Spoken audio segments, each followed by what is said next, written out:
कोल्हापूर जिल्ह्यामध्ये देखील पावसाचा जोर वाढलेला आहे। जिल्ह्यातील 45 बंधारे पाण्याखाली गेलेले आहेत।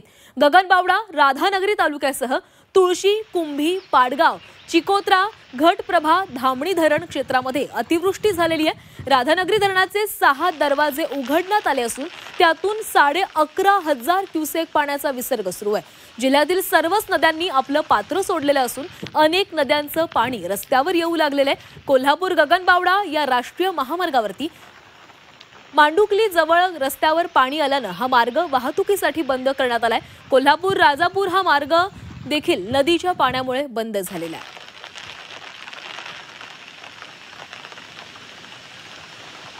आणि कोल्हापूरमधीलच या परिस्थितीचा आढावा घेतलेला आमच्या प्रतिनिधींनी पाहूयात। कोल्हापूर जिल्ह्याच्या पश्चिम भागात मुसळधार पाऊस सुरू आहे, त्यामुळे नद्यांच्या पाणी पातळीत झपाट्याने वाढ होताना दिसते।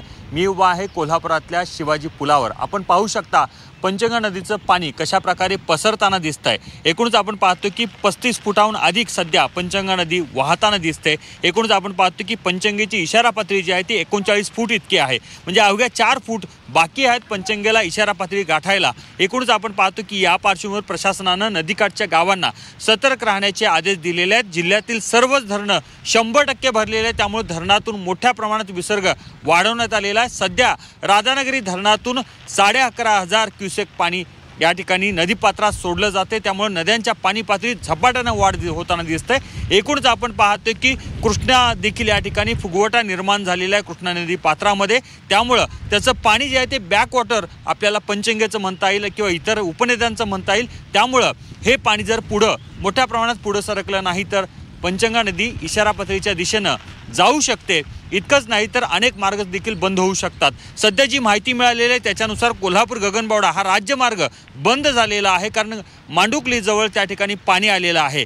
कोल्हापूर मार्गे कोकणात जाणारा अनुस्करा घाट मार्गे जो रस्ता आहे तो देखील या ठिकाणी बंद झालेला आहे, कारण अनुस्करा घाटामध्ये दरड कोसळलेली आहे। एकूणच आपण पाहता की अशाच प्रकारे पावसाचा जोर राहिला तर मात्र आपण पाहतो की पूर परिस्थिती निर्माण होऊ शकते, अशा प्रकारची शक्यता प्रशासनानं वर्तवलेली आहे।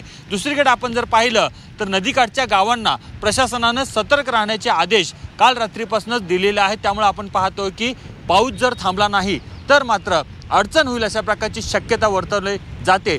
सध्याच्या घडीला काही मार्ग बंद सोडता कोणत्याही प्रकारची अडचण नाही आहे, पण घाट माथ्यावर विशेषतः करून अतिवृष्टी सदृश पाऊस पडतोय, त्यामुळे त्या मार्गाने वाहतूक करत असताना सुरक्षिततेची काळजी घ्यावी अशा प्रकारचं देखील आवाहन केलं जात आहे।